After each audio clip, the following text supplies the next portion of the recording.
Your dog isn't loyal to you because you feed them. They're loyal to you because of something far deeper, and the lies you've been told about that loyalty are slowly dismantling it without either of you knowing.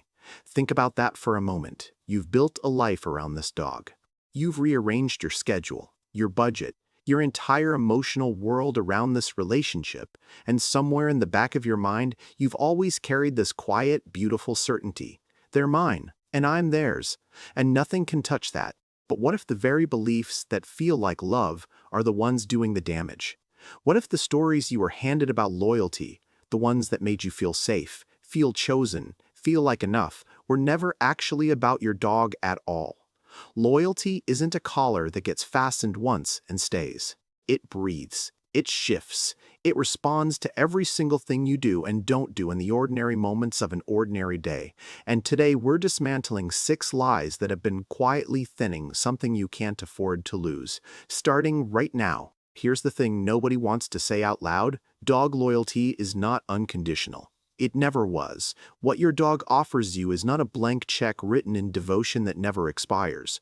It is the most honest, finely calibrated emotional feedback system you will ever have access to in your entire life, and we have been catastrophically misreading the data for decades. The mythology around dog loyalty was never built to reflect what dogs actually experience. It was built to make us feel good. Stories like Hachiko waiting at the station for years, those stories are real, and they are extraordinary, and they are also dangerously incomplete. They show us what loyalty looks like at its most dramatic. They tell us absolutely nothing about what builds it, sustains it, or quietly destroys it in the invisible moments between the big ones. And here's where it starts to hurt. A weakening bond doesn't announce itself. There's no dramatic rupture, no single moment you can point to and say, "That's when it changed." It happens in accumulation, in misread signals, in myths applied with the best of intentions to a relationship that deserved better. It looks like the dog who used to find you across the house, who used to track you like you were magnetic, and now mostly stays in one room. It looks like engagement that only happens when you initiate it, a tail that wags but eyes that don't quite ignite the same way they used to. These are not signs of aging. These are not personality quirks. That is the relationship talking to you in the quietest language it has. The bond between a human and a dog is one of the most extraordinary things on this planet. Across species, across every barrier that should make real connection impossible, it works. And it is far too rare, far too precious, to be eroded by lies that were never true to begin with. Before we get into these lies, I need to warn you about 3 of them specifically. Lie number 2 is the one that takes the most devoted, most loving dog owners. People who give everything and quietly teaches their dog that the bond is transactional. And it involves something most people do every single day without realizing it. Lie number 4 will break something open in you because it takes the purest, most visible expression of your dog's loyalty and reframes it as meaningless, as just wiring. And once you believe that, something between you dims. And lie number 6 redefines what loyalty actually is at its deepest level in a way that changes not just how you see your dog, but how you see yourself in this relationship. If you've ever looked at your dog and wondered whether what you have is as deep as it feels, stay with me through all 6. Because the answer is in this list, and so is the way back. Let's start with the one that stings the most quietly. Ask most people why their dog is loyal to them, and somewhere in the answer, even if they dress it up nicely, is because I take care of them, I feed them, I house them, I provide, and therefore they stay. This is the transaction theory of loyalty, and it is wrong in a way that matters deeply. Because if you genuinely believe the bond is purchased with kibble, you will never understand what the bond actually is, and you will never be able to protect the thing that actually sustains it. Here's what the science tells us. Harry Harlow's landmark attachment research, replicated across dozens of species since, showed definitively that young mammals don't bond primarily to whoever feeds them, they bond to whoever makes them feel safe. Warmth, responsiveness, emotional availability. These are the building blocks of attachment, not nutrition. Dogs show stronger attachment behaviors toward owners who engage in play and genuine physical affection than toward owners who simply provide food and basic care, even when caloric intake is identical across groups. Your dog is not loyal to the hand that feeds them. They are loyal to the presence that makes the world feel manageable. Think of it this way. A child doesn't love their parent because the parent pays for groceries. They love them because of what happens in the moments between meals. And so does your dog. So the bond isn't transactional, it's emotional. It always has been. But Lie 2 takes that emotional bond and, with the best of intentions in the world, quietly poisons it. This one exhausts people, literally. There is an entire generation of dog owners who are doing everything.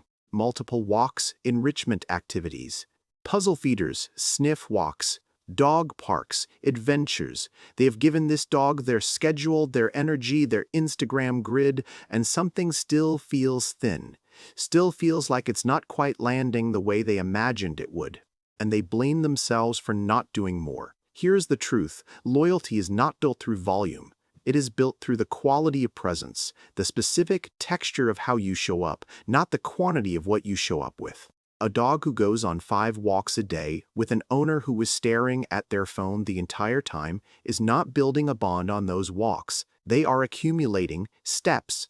The walk is happening. The connection isn't. What actually builds loyalty is attunement, the experience of being genuinely noticed, responded to, understood. That feeling of someone sees me right now, specifically, and is adjusting to me, that cannot be outsourced to an activity schedule. You cannot manufacture it with volume.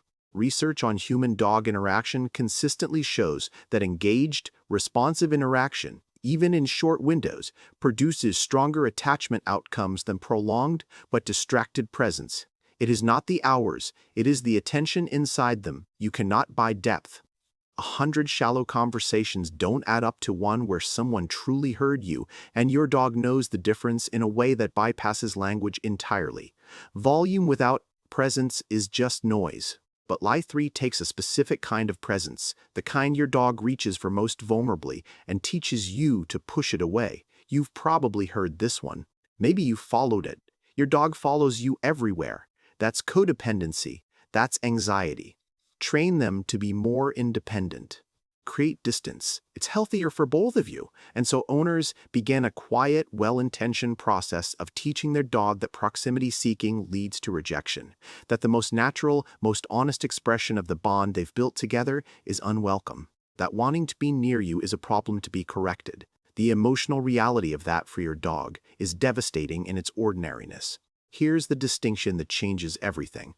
There is a real and important difference between separation anxiety, a genuine pathological stress response that needs professional support, and secure attachment expressed as proximity preference. A dog who wants to be near you is not broken. They are bonded. The goal was never to create a dog who doesn't care where you are. The goal is a dog who trusts that when you leave, you will return, and that the bond survives the distance. That trust is built through responsive presence, not through its deliberate removal. Secure attachment research in dogs mirrors human attachment theory almost exactly. A securely attached dog explores more freely, recovers from stress faster, and tolerates separation more gracefully than an insecurely attached one. And secure attachment is built through proximity and responsiveness, not through engineering their withdrawal from you. Teaching a dog to want less of you doesn't make them healthier, it just makes them quieter about a need that hasn't gone away.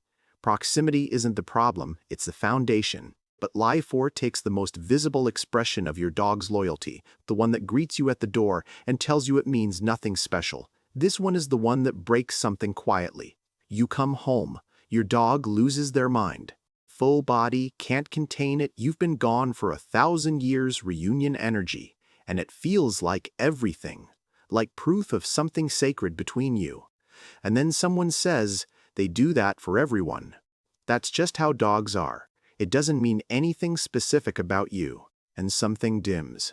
This lie takes the most joyful, most visible expression of your bond and strips it of meaning, reduces it to indiscriminate wiring, and owners who believe it stop receiving that greeting as the gift it actually is. But here's what the behavioral science actually shows. Your dog does not greet you the way they greet the neighbor, the way they greet the delivery driver. The greeting looks similar on the surface, but underneath, it is chemically, neurobiologically, completely different.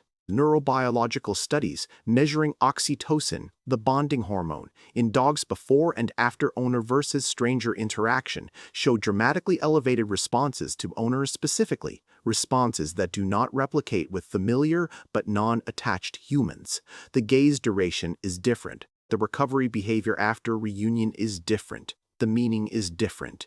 Your dog knows exactly who you are to them.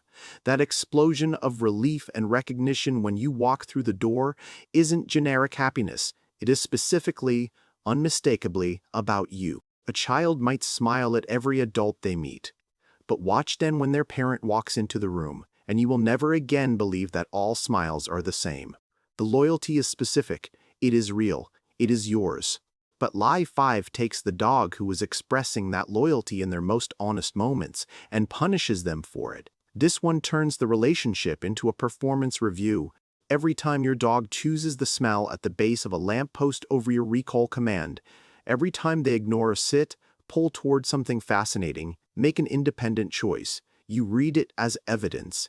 Evidence of a weak bond, of insufficient devotion, of a love that isn't quite enough. And that reading produces frustration in the exact moments that should be building connection. Here's the separation that changes everything. Obedience is a trained skill.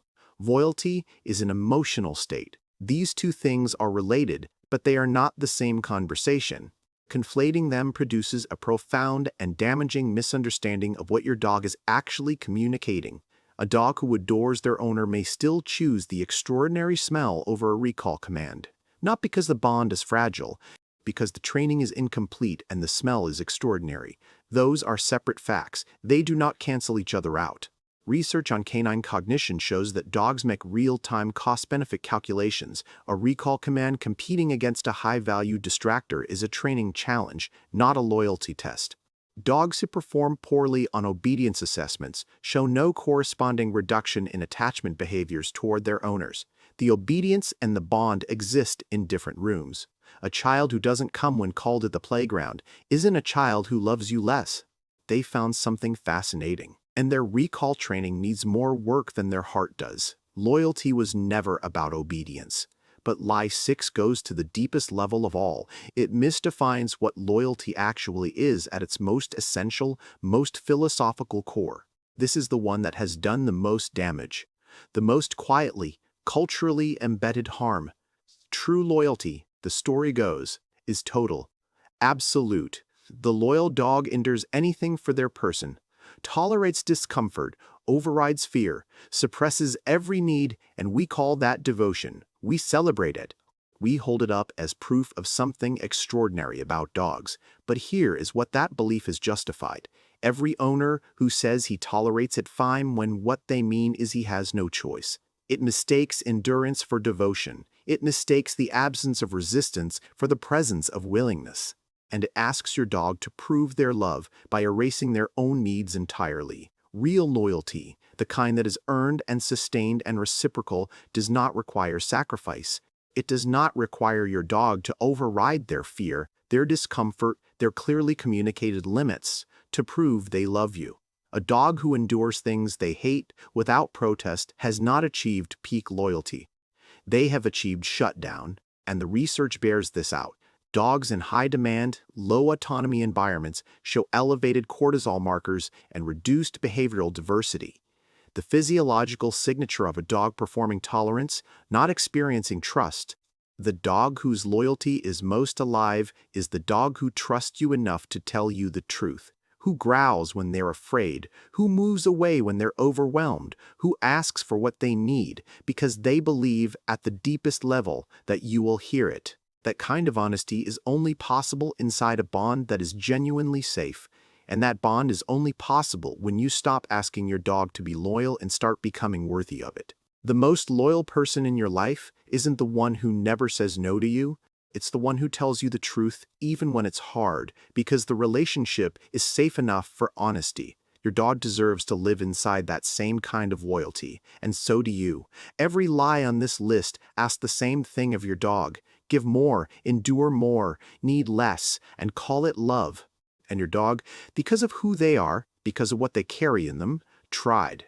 They tried to be everything those lies said a loyal dog should be. But underneath all of it, underneath every misread signal and every well-intentioned myth, they were always just trying to be in an honest relationship with you, trying to tell you the truth about what they felt, trying to stay close to someone they chose. Not because they had no other option, but because something in you made the choosing feel worth everything. That bond is still there. It has always been there, waiting.